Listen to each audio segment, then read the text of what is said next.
नमो भगवते वासुदेवाय नमः। आप सभी का हमारे चैनल आध्यात्मिक सागर में हार्दिक स्वागत है।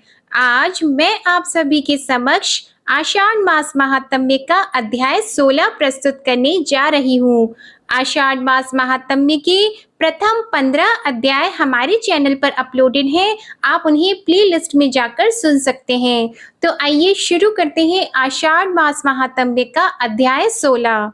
इस अध्याय में रथ यात्रा के फल का वर्णन और रथ सप्तमी के व्रत के विधान का वर्णन है। ब्रह्मा जी रुद्र भगवान से कहते हैं कि हे रुद्र जी, जो आपने रथ यात्रा का वर्णन बताया था उस प्रकार से अगर रथ यात्रा करें अथवा दूसरे से कराएं, वह परार्ध वर्ष पर्यंत सूर्य लोक में निवास करता है और उसके कुल में दरिद्री और रोगी नहीं होता। जो सूर्य भगवान को अभ्यंग के लिए घृत समर्पण करे वह उत्तम लोक को पाता है।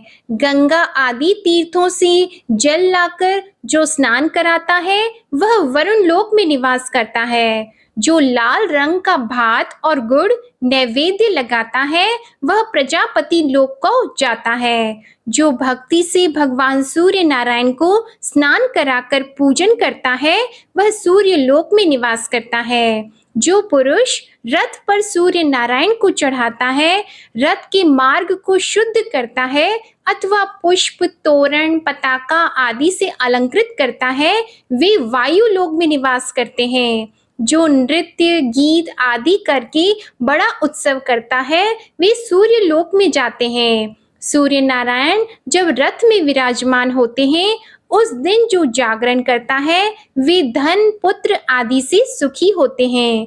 जब रथ की यात्रा उत्तर एवं दक्षिण दिशा की ओर हो उस समय जो दर्शन करता है वे धन्य हो जाते हैं। जिस दिन रथ यात्रा करे उससे 1 वर्ष बाद फिर रथ यात्रा को करना चाहिए। यदि 1 वर्ष के अनंतर यात्रा न बन पाए तो 12वें वर्ष पर उत्सव से यात्रा करें और बीच में यात्रा न करें। इसी प्रकार इंद्रधनुष के उत्सव में भी यदि विघ्न हो जाए तो 12वें वर्ष में ही उसे करना चाहिए। जो पुरुष रथ यात्रा करता है वे इंद्र आदि देवता होते हैं और यात्रा में विघ्न करने वाले संदेह नामक राक्षस होते हैं। इतना कहकर ब्रह्मा जी बोले कि हे रुद्र, इसी प्रकार वैशाख में भी रथ यात्रा करनी चाहिए। रथ में स्थापित करके प्रथम सूर्य नारायण का अर्चन करें और उसके बाद पीछे परिवार देवता को पूजन करना चाहिए। सबको बलि दें और जो सूर्य नारायण का पूजन बिना किए और देवता का पूजन करता है वह निष्फल होता है। रथ यात्रा के समय जो सूर्य नारायण का दर्शन करता है वे निष्पाप होते हैं। षष्ठी, सप्तमी, पूर्णिमा, अमावस्या और रविवार के दिन दर्शन करने का बहुत पुण्य होता है। आषाढ़, कार्तिक और माघ की पूर्णिमा को भी दर्शन का बहुत फल है। ये 3 मास भी रथ यात्रा करने के होते हैं। उस समय जो उपवास करके भक्ति से पूजन करता है वह उत्तम गति को पाता है। लोकों पर अनुग्रह करने के अर्थ प्रतिमा में स्थित होकर सूर्य नारायण पूजन को ग्रहण करते हैं। जो पुरुष केश मुंडवाकर स्नान, जप, होम, दान आदि करते हैं वे दीक्षित होते हैं। सूर्य भक्त पुरुष अवश्य केश मुंडवाते रहें। जो इस प्रकार दीक्षित होकर सूर्य नारायण की आराधना करते हैं वे परम गति को प्राप्त होते हैं। हे रुद्र, यह रथ यात्रा का विधान हमने आपसे कहा है। इसको जो पढ़ता और श्रवण करता है वे सब रोगों से मुक्त होते हैं और इसके करने वाले सूर्य लोक में जाते हैं। अब ब्रह्मा जी भगवान रुद्र से कहते हैं, हे रुद्र, माघ महीने के शुक्ल पक्ष की षष्ठी को उपवास करें और सब उपचारों से सूर्य नारायण का पूजन करें। रात्रि को उनके आगे शयन करें और सप्तमी को प्रभात में ही उठकर स्नान करके भक्ति से पूजन कर ब्राह्मण भोजन कराएं, वित्त शाट्य न करें। इस प्रकार 1 वर्ष व्रत करके रथ यात्रा करें और तृतीया को 1 वक्त, चतुर्थी को 9 वक्त, पंचमी को अयाचित और षष्ठी को उपवास कर सप्तमी को पारण करें। स्वर्ण का रथ बनाकर उसके बीच ताम्रपत्र में पद्माराग, मोती, नीलम, पन्ना, मूंगा, हीरा आदि रत्नों से जड़ा हुआ पद्मा स्थापित कर उसके मध्य में सूर्य नारायण की प्रतिमा को विराजें। ध्वजा, पताका, पुष्पमाला, घंटा आदि से रथ को अलंकृत करके आचार्य को दें। जो उपाख्यान सहित सप्तमी कल्प को जानता है वह आचार्य होता है। स्वर्ण का रथ बनाने की सामर्थ्य न हो तो चांदी का रथ बना सकते हैं। ताम्र का अथवा काष्ठ का ही रथ बनाकर पंच रत्न, स्वर्ण, रेशमी वस्त्र और ताम्र पात्र सहित आचार्य के अर्पण करके ब्राह्मण भोजन कराएं। हे रुद्र, यह माघ सप्तमी बहुत उत्तम तिथि है। इस दिन किया हुआ स्नान, दान आदि कर्म सहस्त्र गुना हो जाता है। ब्राह्मण इस व्रत को करे तो देवता होता है, क्षत्रिय करे तो ब्राह्मण हो जाता है, वैश्य करे तो क्षत्रिय हो जाता है और शूद्र इस व्रत को करने से वैश्य हो जाता है।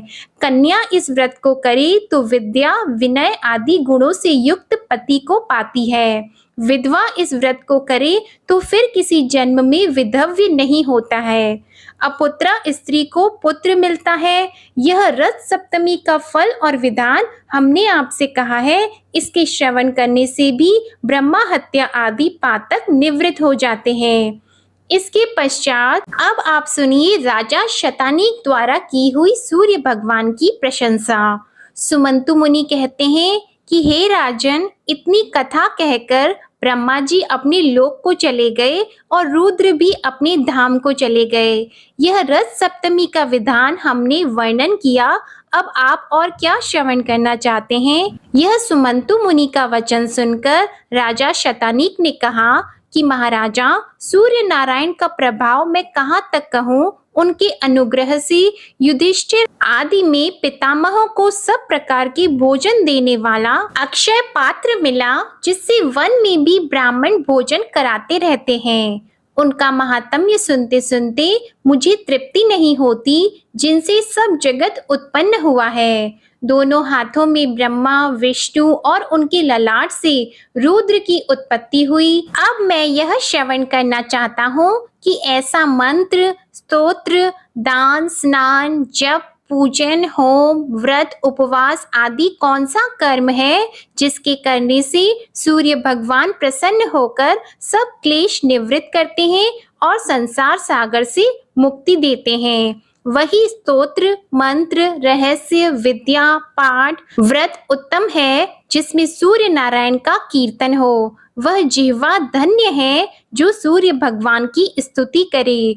पूजा करने वाले हाथ, ध्यान में तत्पर मन और सूर्य नारायण के गुण श्रवण में आसक्त कर्ण सफल हैं। जो जिह्वा सूर्य नारायण के गुण नहीं गाती है वह केवल रोग के तुल्य है अथवा प्रति जिह्वा है। सूर्य आराधना किए बिना यह शरीर वृथा है। एक बार भी सूर्य नारायण को प्रणाम करे तो संसार सागर को पार कर जाते हैं। रत्नों का आश्रय मरु पर्वत, आश्चर्यों का आश्रय आकाश, तीर्थों का आश्रय गंगा और सब देवताओं का आश्रय सूर्य नारायण है। ये सब कथाएं बहुत बार मैंने श्रवण की है और देवता भी सूर्य नारायण की ही आराधना करते हैं, यह भी मैंने सुना है। अब मेरा भी यह दृढ़ संकल्प है कि सूर्य भगवान की उपासना भक्ति से करके संसार से मुक्त हो जाऊं। राजा का यह वचन सुनकर सुमंतु मुनि कहने लगे, हे राजन, जिस प्रकार ऋषियों को ब्रह्मा जी ने सूर्य नारायण की आराधना के विधान का उपदेश दिया है वह हम आपको श्रवण कराते हैं। एक समय सब ऋषियों ने ब्रह्मा जी से प्रार्थना की कि महाराज, सब प्रकार से चित्तवृत्ति निरोध रूप योग आपने कैवल्य पद देने वाला कहा, परंतु वह अनेक जन्मों में सिद्ध होता है। इंद्रियों को आकर्षण करने वाला विषय दुर्जय है। मन किसी प्रकार से स्थिर ही नहीं होता। राग, द्वेष आदि दोष छूटते नहीं और पुरुष सदा अल्प आयु होते हैं। उसमें कलयुग के मनुष्य तो अति ही अल्प आयु होंगे। इसलिए योग सिद्धि का प्राप्त होना अति कठिन है। ऐसा कोई उपाय आप उपदेश करें कि बिना परिश्रम संसार से निस्तार है। मुनियों की यह प्रार्थना सुनकर ब्रह्मा जी कहने लगे कि हे मुनीश्वरों, ऐसा उपाय तो एक सूर्य नारायण की आराधना है। यज्ञ, पूजन, नमस्कार, जप, ब्राह्मण भोजन आदि से उनकी उपासना करो और वह मन, बुद्धि, कर्म, दृष्टि आदि सर्वव्यापी, सर्वकर्ता, अव्यक्त, अचिंत्य और मोक्ष के देने वाले हैं। इसलिए आप उनकी आराधना कर अपनी मनोवांछित फल पाकर संसार से मुक्त हो जाओ। ब्रह्मा जी से यह सुनकर सब मुनि सूर्य नारायण की उपासना में तत्पर हो गए। हे राजन, संसार के दुखी जीवों को उठते, बैठते, चलते, सोते, भोजन करते सूर्य नारायण का ही स्मरण और भक्ति से उनकी आराधना में प्रवृत्त हो जाना चाहिए, जिससे जन्म, मरण आदि व्याधि से वह छूट जाए। जो पुरुष जगतकर्ता, नित्य वरद, दयालु और ग्रहों के स्वामी श्री सूर्य नारायण की शरण में प्राप्त होते हैं, वे अवश्य भुक्ति और मुक्ति को पाते हैं। आज की कथा समाप्त हुई। बोलो भगवान सूर्य नारायण की जय। बोलो भगवान विष्णु और माता लक्ष्मी की जय। ओम नमो भगवते वासुदेवाय नमः। आप सभी पर भगवान विष्णु और माता लक्ष्मी की कृपा सदा बनी रहे। आशा करती हूँ आप सभी को आषाढ़ मास महात्म्य की कथा में आनंद आ रहा होगा। वीडियो पसंद आए तो उसे लाइक करें, शेयर करें और कमेंट सेक्शन में ओम नमो भगवते वासुदेवाय नमः लिखना ना भूलें। हमारे चैनल आध्यात्मिक सागर को अगर अभी तक सब्सक्राइब नहीं किया है तो चैनल को सब्सक्राइब करके बेल आइकन भी दबाएं। धन्यवाद।